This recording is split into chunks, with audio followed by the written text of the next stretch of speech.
sea único e irrepetible, mejor todavía, estoy más en el mejor de los mundos. Todo esto lo podemos enmarcar en un proyecto de vida. Y este proyecto de vida se construye a lo largo de toda la existencia humana. No es que tenemos un proyecto de vida estático y ya lo alcanzamos. Alguien dijo, yo era abogada y me di cuenta que llegaba tarde, entonces me dediqué a la docencia. Yo era empleada administrativa y sin embargo llegaron profesorados a mi ciudad, a mi lugar, donde yo vivía y me di cuenta que la docencia, yo iba caminando haciendo algo para el INDEC y de golpe y porrazo dejé un currículum en una escuela y me llamaron, ¿no? La educación me encontró a mí, no yo a ella. Yo daba clases particulares y de golpe, bueno, fíjense, todo esto se enmarca en un proyecto de vida que vamos construyendo a lo largo de toda nuestra vida y que ninguno de nosotros lo tiene cerrado. Yo me recibí de psicopedagoga con 3 hijos nacidos. Agustín, el tercero, ya había nacido. Nunca había pensado ser psicopedagoga. Sin embargo, había empezado cuando terminé la escuela secundaria, quería ser maestra, desde muy chiquita quería ser maestra y mis compañeras de colegio me decían, no, vos tenés que estudiar una carrera universitaria, vos podés ser más que una maestra. Ser maestra es poco para vos. ¿Perdón? ¿Poco ser maestra? ¿Qué estamos diciendo? Bueno, a los 18 años yo me lo creí, me creí que eso era poco y empecé asistencia social, que era una carrera que me gustaba mucho en la Universidad de Buenos Aires. Sin embargo, mi vocación, ese llamado interior, era tan fuerte que en un momento pude dejar de lado los ruidos externos para decidirme a estudiar magisterio. Ahora, cuando estuve inmersa en este mundo de los chicos, de las dificultades de aprendizaje, de los problemas familiares que se presentaban, ahí me decidí a estudiar más. Y pasó mucho tiempo hasta que me decidí dedicarme en algún momento de mi vida a la discapacidad dentro de una escuela y seguir preparándome. Y hoy de repente me encuentro trabajando nuevamente con adolescentes. Fíjense, esto lo pongo de ejemplo, perdón que soy autorreferencial, lo quiero poner a modo ilustrativo, cómo a lo largo de la vida, circunstancias que se nos van presentando, nos van cambiando el rumbo, tomando atajos, tomando caminos más largos, tomando decisiones que tienen que ver con este llamado que todos tenemos, a ser docentes, a ser ingenieros, a ser artistas, a ser médicos, no importa la profesión a la que nos dediquemos, sino que puedan confluir este llamado externo con el interno. Y en la docencia esto es muy importante. Ustedes hablaron de empatía, habilidad social de la cual vamos a hablar. Bueno, la empatía es fundamental en la adolescencia, en la docencia, y entender nuestro llamado a ser docente, nuestro llamado a ser profesor, a ser maestro, estar en el aula, es fundamental para que convivan todos los aspectos de nuestra persona. Y ahí es donde, escuchando el otro día en Instagram, en algunas cosas encontré esto, si quieren lo pueden buscar, es mucho más lindo y agradable escucharlo a él con su tono español que a mí, pero bueno, voy a tratar de reproducir esto que le escuché decir a María Alonso Puig, que es un médico español, que dice, un sistema educativo que no valora el estado de ánimo del profesor. Fíjense, el estado de ánimo del profesor creo que se equivoca profundamente. El profesor es el elemento más importante del sistema educativo. No es la tecnología, no es el aspecto de las aulas, ni el tamaño de los campos deportivos. Es el profesor. Y si un profesor ha perdido el ánimo, y él aclara, ánimo es el alma, vocación, llamado, fíjense cómo se vincula. Si ese profesor se ha desanimado, es importante ayudar a esa persona a recuperar el ánimo, porque primero, es una profesión importantísima. Segundo, porque lo necesita para estar bien y lo necesita para enseñar bien. Igual pasa con el alumno. Si un alumno ha perdido el ánimo, es muy difícil que pueda captar nada. ¿Por qué es tan importante? Porque si tú aboles o dañas la parte emocional, inevitablemente estás perturbando, dañando la parte cognitiva. Fíjense qué interesante, ¿no? Él que es médico no habla de la preparación académica, profesional, que ciertamente es sumamente importante, ¿eh? No le estoy desvalorizando, al contrario, pero pone de relieve el ánimo del profesor, así como también el ánimo del alumno. Y yo me atrevo a sumar a esto, perdonen el atrevimiento frente a semejante personalidad como es el doctor, a las familias. Las familias hoy han perdido el ánimo. Han- Hoy piensan que no hay nada que hacer, ¿no? Escuchamos cosas como, bueno, si todos van a tomar, que tomen. Si todos fuman porro, que fumen. Si todos apuestan, que apuesten. Si da lo mismo pasar de año o no pasar. Si igual, ¿para qué el mérito? ¿No? De alguna manera hemos perdido el ánimo, hemos perdido el alma como sociedad. Y si un profesor, si un alumno, si una familia ha perdido el alma, ha perdido el ánimo, no podemos aprender, no podemos aprender y no podemos enseñar.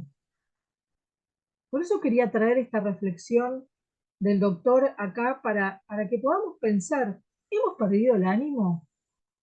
Tal vez nosotros no, porque si no, no estaríamos hoy acá, pero en general, el docente, el maestro, el profesor, la educación en general, ¿ha perdido el ánimo? ¿Han perdido el ánimo las familias? ¿Han perdido el ánimo nuestros adolescentes, nuestros niños? Si alguno quiere decir algo, les pido por favor que lo digan. No quiero que esto sea un monólogo. La idea es que podamos compartir, que podamos reflexionar juntos. ¿Qué opinan de esto? ¿Qué les parece de esto que acabo de leer? ¿Están por ahí? Sí, sí, Sandra, soy.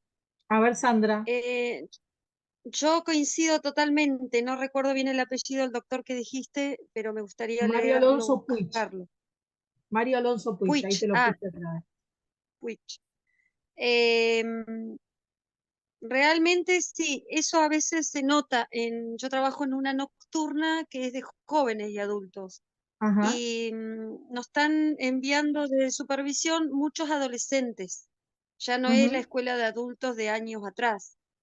Es una ajá, escuela muy diversa, digamos, ujú, heterogénea.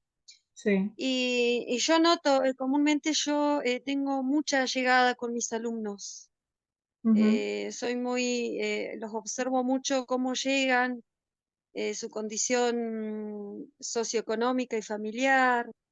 em, y sí, me ha tocado alumnos que llegan, que pierden el ánimo, como decís vos, ujú. pierden el entusiasmo, entonces empiezan a divagar por las galerías, salen, y ahí donde vos tenés que ir, llamarlos, mirá, ¿qué pasa con esto, con aquello? Mirá, estás a tiempo, o creen que ya termina el cuatrimestre y no pudieron aprobar nada, y como que se bajonean, y en la instancia de recuperación ahí tenemos que estar, ¿Y incluso qué todavía pasa, quedan un par ahí que no sé, señora, si voy a pasar, no voy a pasar, y qué pero pasa un con las desánimo que, familias? vos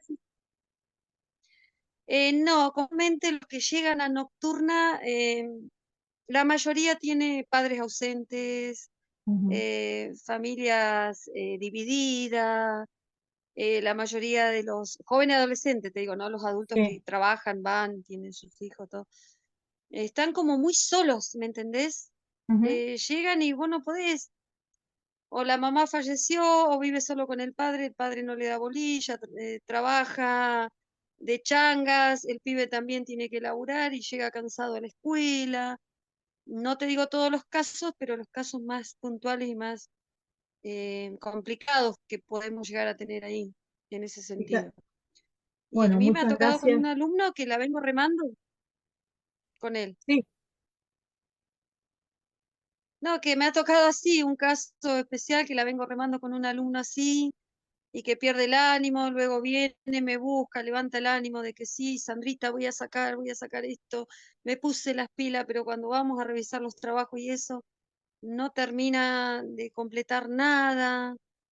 Los Ujú. profes también ponen su parte, pero bueno, estos vos sabés que es el 50 y el 50, o sea, Sí, claro. a Ahora veces llegamos hasta ahí vos fíjate que a pesar de eso, sí, la escuela sigue siendo un lugar de referencia, tanto para los chicos como para las familias.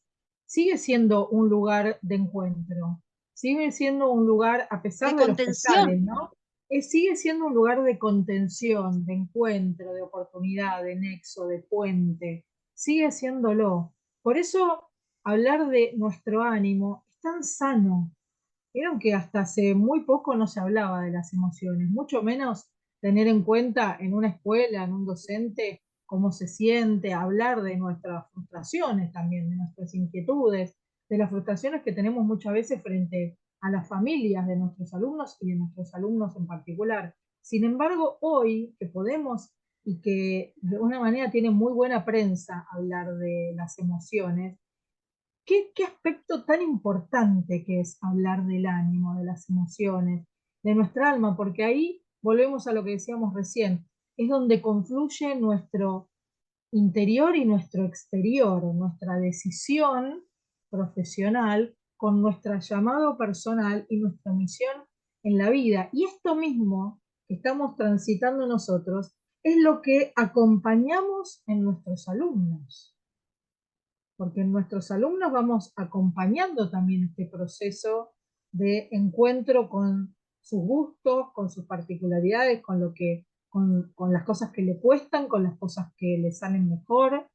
Bueno, y esta trayectoria la vamos acompañando también desde nuestro lugar docente. Entonces, si hablamos de ánimo, hablamos de bienestar, no solo el nuestro, sino también de nuestros alumnos y de las familias de los alumnos.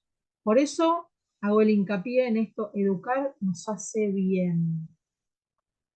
Educar nos hace bien porque nos hace hermanos de nuestros hermanos. Y cuando hablo de hermanos parece una cuestión religiosa, pero no, tiene que ver con la convivencia, ¿no? Porque en el educar se construye esta red social que nos sostiene a todos, ¿no? Yo educo a tus hijos, vos me arreglás la cocina, otro me atiende en el banco, otro me atiende en el almacén o en el hospital, y cuando vamos desarrollando nuestras profesiones y nuestras vocaciones, nos hacemos socios.